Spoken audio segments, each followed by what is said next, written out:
Do we have audio? 1, 2, testing, testing.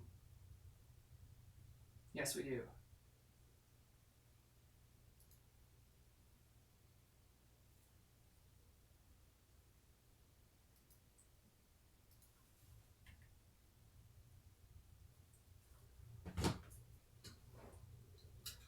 Good, good, good, good, good. Is it not Monday? It should be Monday. Alright, I'll move this over so I can see better. And move this up. Move this down. Cool. Yeah, so I'm going to get started a little bit early because I'm behind and I have a couple things. I have a lot of videos to make. Yeah, so I only have 30 minutes for this one because I have to go get my kids from school or pick them up from the bus stop. So you guys have to remind me at 3:30. I got to stop. So really quickly, this is a customer build. This was his first build that he had attempted, I believe. And it was based off of the Extreme May box cooling with the external radiator that I did. He did a really cool job. He bought a lot of the water-cooled products. He mounted it all underneath his desk. It's running passive. Cool first setup, extremely ambitious first build, but he has some power problems. And he shipped it off to me, and it's really hard to know how to pack a computer if you've never done it before, and it got toasted in shipping. So I have to kind of take it apart and see, but you can see the back I/O. I mean, it's scary. It got pretty darn mangled. So I'm going to be taking this apart and quickly diagnosing it and moving on from there. But if you want to stick around for later tonight, I will do another stream, and we will be working on some other interesting, weird projects. Or maybe I'll just be less ambitious and do more troubleshooting or transplanting. I don't know. So I'm going to get started right away. It's good to see you guys after the Christmas break. I wasn't actually planning on taking a Christmas break, but it was one thing after another, and it just happened all on Monday, so I got to be way too busy.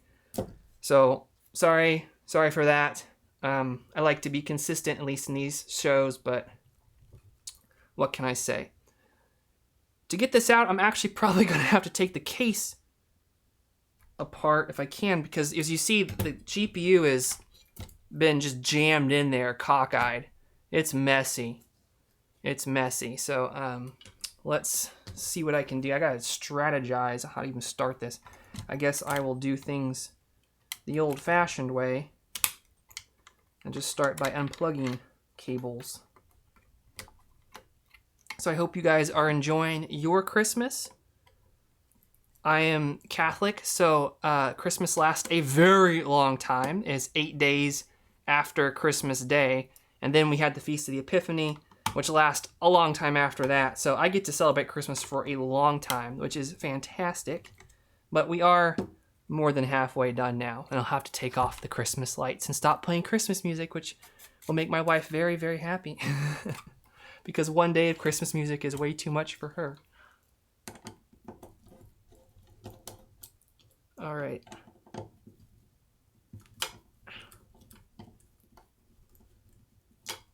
So he was complaining about, not complaining, but he was having a hard time because he didn't think his power supply was working.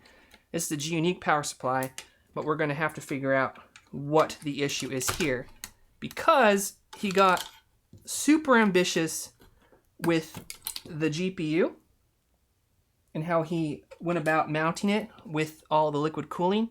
And what he did is solid in theory, but it's hard to tell if it's actually going to be causing any of the problems. I noticed a couple things which might possibly cause some booting problems.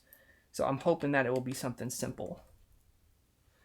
I wonder if I can separate this from here, if I can get to the screws down here. I can. So I will show you how the Mini comes apart completely and totally. There are these side braces, which are a very expensive part the manufacturer hated me for. But I love them. They keep trying to ask if I will accept a standard 2mm thick plate that's slightly bent, and I'll show you what I mean. But these just look so beautiful. Here's the proposed change. This is a 2mm thick aluminum bracket with standoffs pressed in it. It's a very nice piece. It's a very nice piece indeed, even for a high quality computer case. But my part is insanely expensive. As you can see, it's a 1.5mm thick piece of aluminum that's been gently rolled over for these beautiful rounded edges.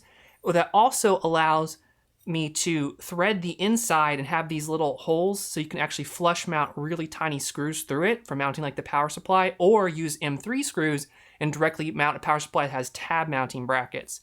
And I think this looks so beautiful, but manufacturer does not want to do it again. So it's one of the many reasons why mini production is on hold. This GPU is a 1080 Ti, and as you can see, it looks rather familiar. Because it is a clone based on the power supply I made for that video. And I put a link to that video in the description if you guys want to watch it later. But it has to do with that massive external cooling system that I have in my garage by Watercool, that Monster radiator. So you can check that out later. It's a fun video. It's probably one of my more fun builds that I've done that I particularly enjoy. This is a Zotac. Yeah, it's a Zotac 1080 Ti Mini. And he's worried that it might be dead. I'm worried that it might be dead. And he's also having power supply problems. But I'm really proud of this customer for attempting something like this. This is a massively complicated build for a first PC build. And, you know, I'm pretty proud of him for attempting it. Okay. Now I have the parts free. Luckily the Mini can come apart like that. I'm trying to read you guys' questions. I'm going to answer questions a lot tonight for sure, but I have so limited time that I'm going to pass on answering a lot of questions right now. A couple of them are, Luigi Time says he needs to go study French. And I have to ask why? Why? If you know German and English, I mean, you're good to go, man. No, I'm just teasing.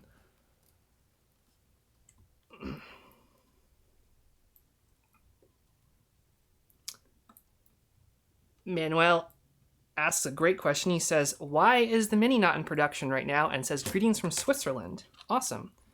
The Mini is not in production for a lot of reasons, and I'll talk more about them tonight if you guys are interested. But the basic gist of it is I need to ensure that this is a top quality product, a top quality luxury product. I'm not making a box to put parts in. I could make one separately to have a budget version, but this needs to be a flagship product. And there's lots of changes now happening over where I'm getting this manufactured and for the manufacturer, and I cannot guarantee that at this time. So I have to wait and figure things out. There's a lot of reasons why, but that's the gist of it.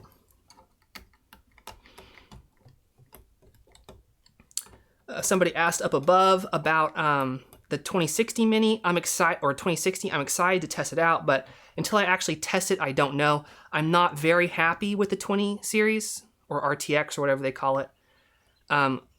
Julio Espinosa.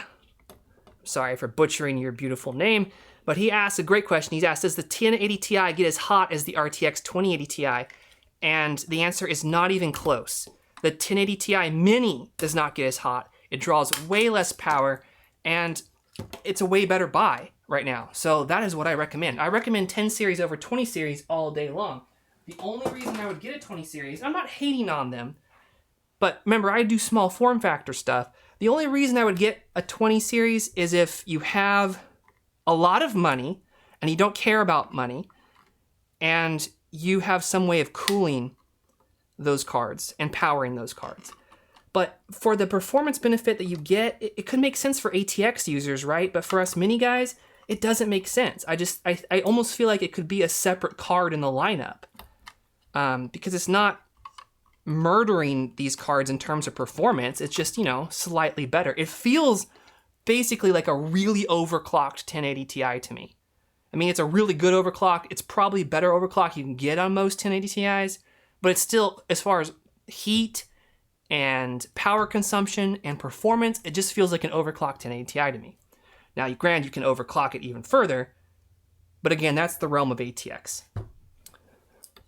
And yeah, the whole ray tracing thing, that is a complete and total, in my opinion, gimmick. Prove me wrong, game developers, prove me wrong, NVIDIA, but that was a last minute gimmick to make the cards more palpable in my mind.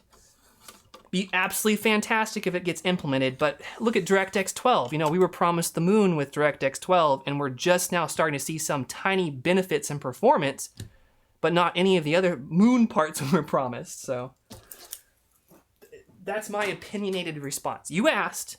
You guys are probably more knowledgeable on this subject than I am, but you asked my opinion. Almost got this guy apart. Congrats, Tom Brown, for trying out AMD for the first time. I think you'll be happy. I love Intel products. I think they're fantastic, but I also am a fan of AMD products. All right, how do I get this out is the question.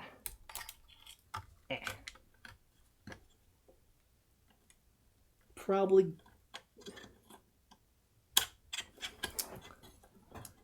wrench these off.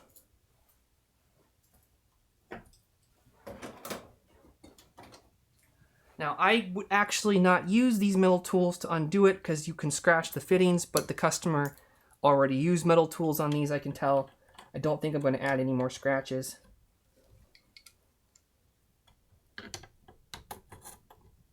At this point.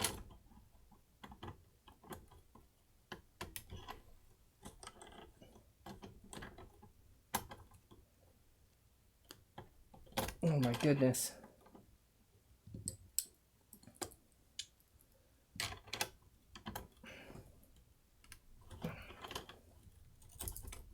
Nope. Gonna have to go get wrenches for this. Great. I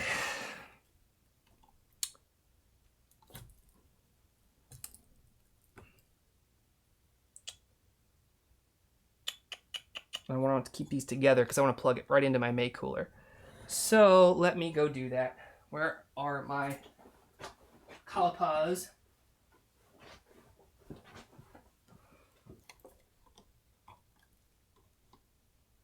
17mm. I'll be right back.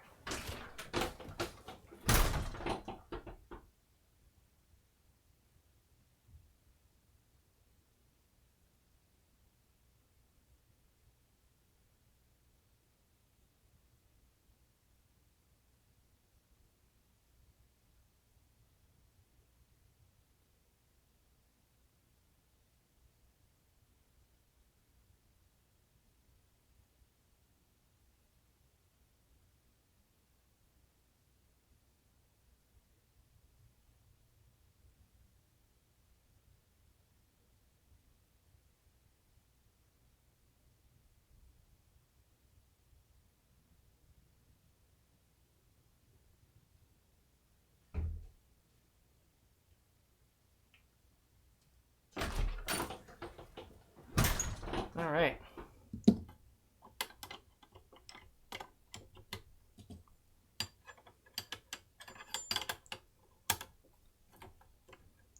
This is the tool of the day. This is called a line wrench, for those of you who don't know. As you can see, it's kind of like an open-end box wrench, but it kind of goes around more. And this is for undoing lines, like brake lines, that kind of thing. You can go right over the line, get those soft, malleable copper fitting sides, and then really get on it. And the reason I'm using that is because I don't have another 17mm box wrench.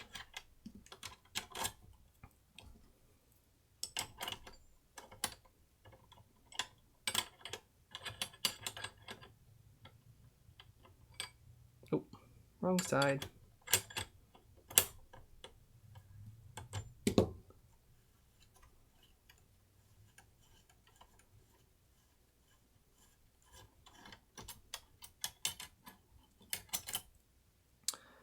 But the Vega was a really cool chip with how it evolved, but it did have a rocky start for sure.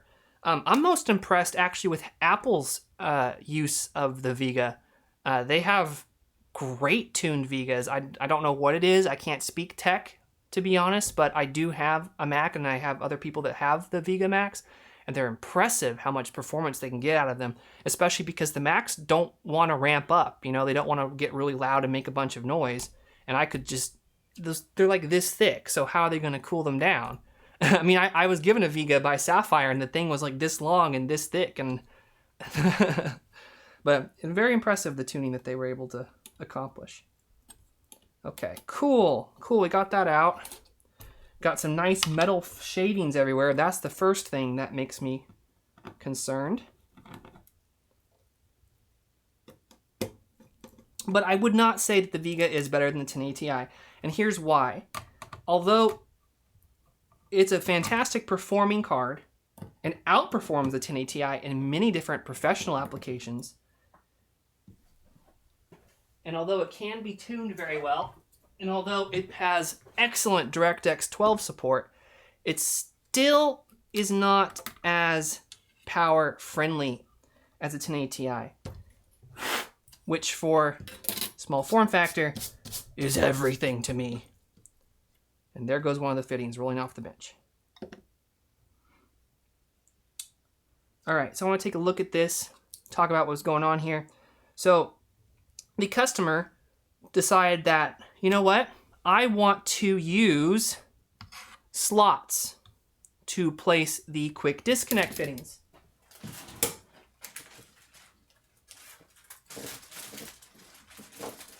These are the awesome QDC fittings from Coolants. So we can actually just plug this system into his desk radiators with just a click of a button. These are really awesome. Please watch my video. Well, you don't have to watch my stupid video on it, but you can learn more about these awesome fittings by checking them out. But how I proposed it to be done in the video was to actually drill out some holes right here and use the smaller version of these, and you could rigid mount them to the chassis. Now, the customer decided that he wanted to use the slot method, and the slot method was kind of what I was trying to test out at first. But as you can see, he actually ended up cutting into the chassis anyway to get them to fit. Right? And there's another big problem with this, is that the 1080 Ti has a DVI port which overhangs in the second slot. So the customer's like, you know what? I'm gonna chop it off. So that's what he did. And now in theory, this will work. This will work as long as you don't short out the pins by having them touch anything. You can just chop it right off with a Dremel if you want to. But of course, that's very difficult to do without getting metal chips everywhere. So I'm hoping that this is gonna work okay and nothing is damaged as far as that's concerned. And if it is, there's a short in it, I'm hoping that I can desolder it and fix it for him. But we'll see about that. This had to come out because I need to do the next thing. I'm running out of time here. And that is, I'm actually going to have to bin this out in the garage.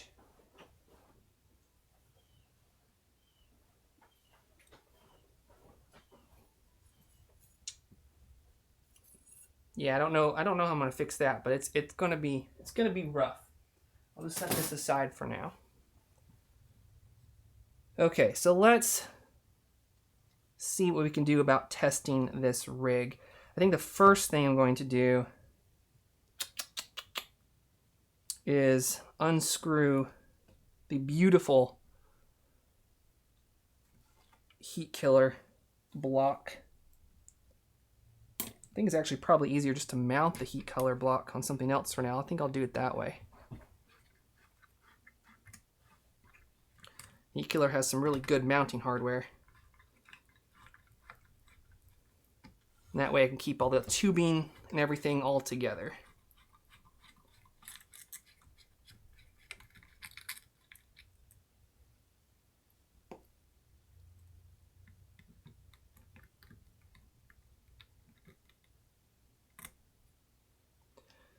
Someone asked me about lending a Mini for Optimum Tech review. I totally would.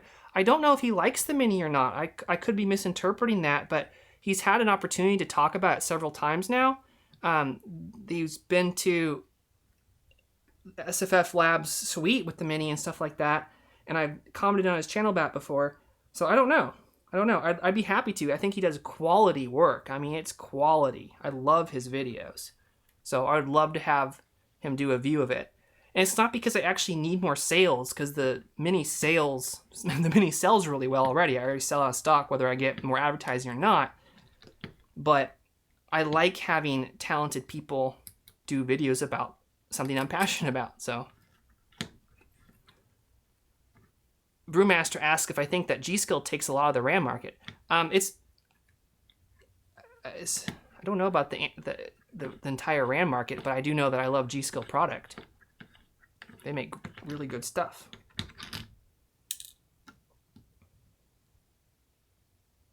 Whoa. Holy cow.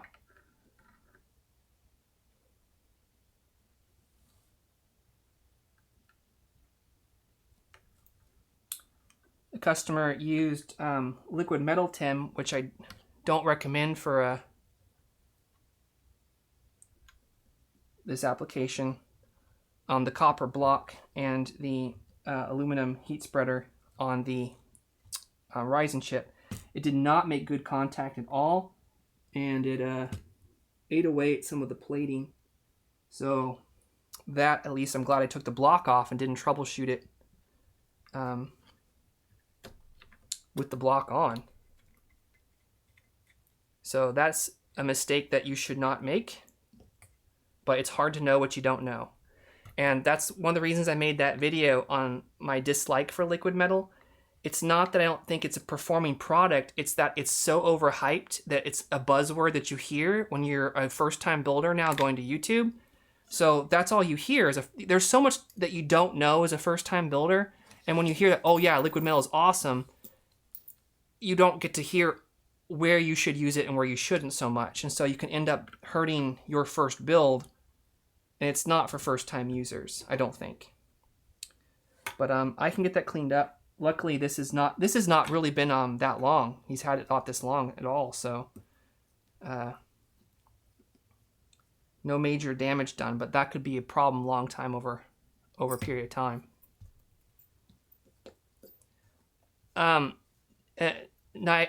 Nigra, laugh out loud. Sorry for mentioning your name again. You ask if CPU heat spreaders are copper with nickel coating or something.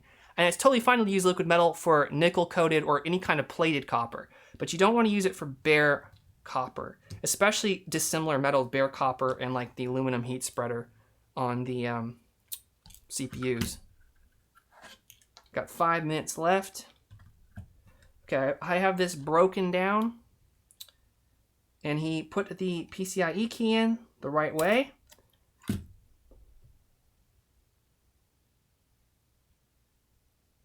And he put it in the right way the first time, so that's not burnt up. So that's not our problem. I'm going to check out the RAM, which luckily, because of the way it's keyed, is hard to mess up. The tips are a little dirty, and I have noticed that especially on this motherboard, I love, and I cannot state how awesome the Asus Strix Z series boards are. I'm not talking about Asus's entire product lineup all the way around, but those boards since they started doing the Z series are they're unkillable. And when you guys see my next video, which I hope to finish actually kind of soon, about me testing different coolers, it's insane how much damage that board took. They're fantastic. But the X470 board I had nothing but problems with mine. And it was extremely sensitive to RAM, extremely sensitive. And I found that actually just cleaning the tips of my RAM, even though I tried not to touch them, was the difference between it posting or not. So we'll check out that. But I don't recommend this board, which is sad because it has so many great features, but it was so flaky for me. But maybe he got a good one. I only used one, so that's entirely possible.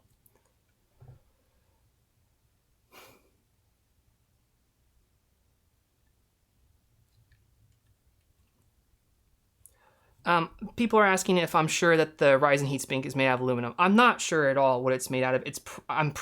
I'm going to guess it's probably aluminum. It could be plated aluminum. I don't know. But I can tell you that this is not how it's supposed to look, this copper block, when you use liquid metal TEM. I can tell you that. And I can also tell you that I see some copper plating on that CPU. So I can tell you that that's not good either. So that's all I'm saying. I'm not, if you know what you're doing, great, but I don't recommend it. All right, I got 3 minutes left. And in 3 minutes, I'm going to look at this GPU a little bit more. I'm actually going to take off that bubble so I can put it in my test rig.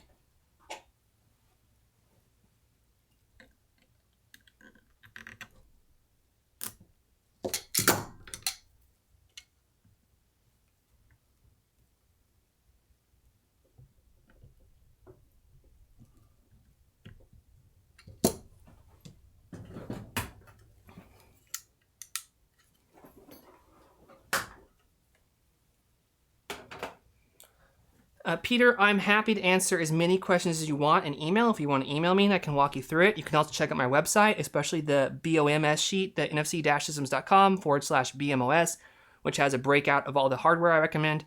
And I have lots of live streams where I build different types of configurations on there, where I walk it step by step. So as far as the power supply is concerned, check out my website because I do have solutions for that.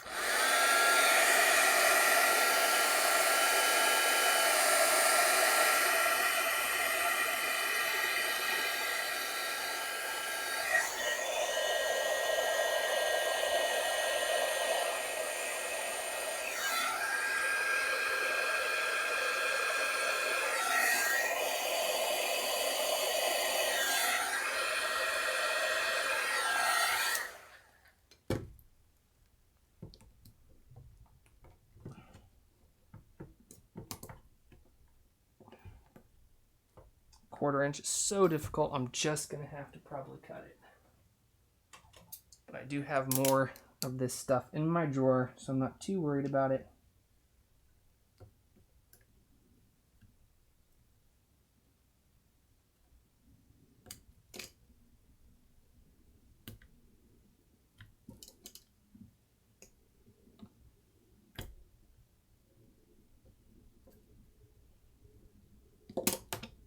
There we go.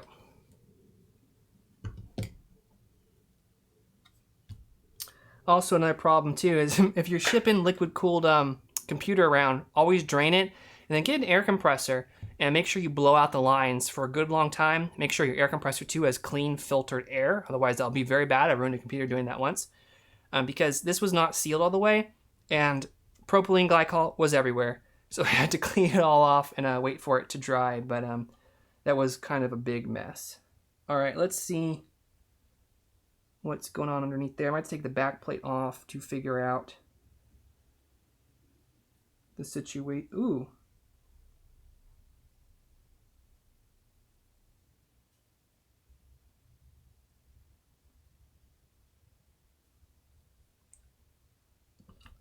Huh.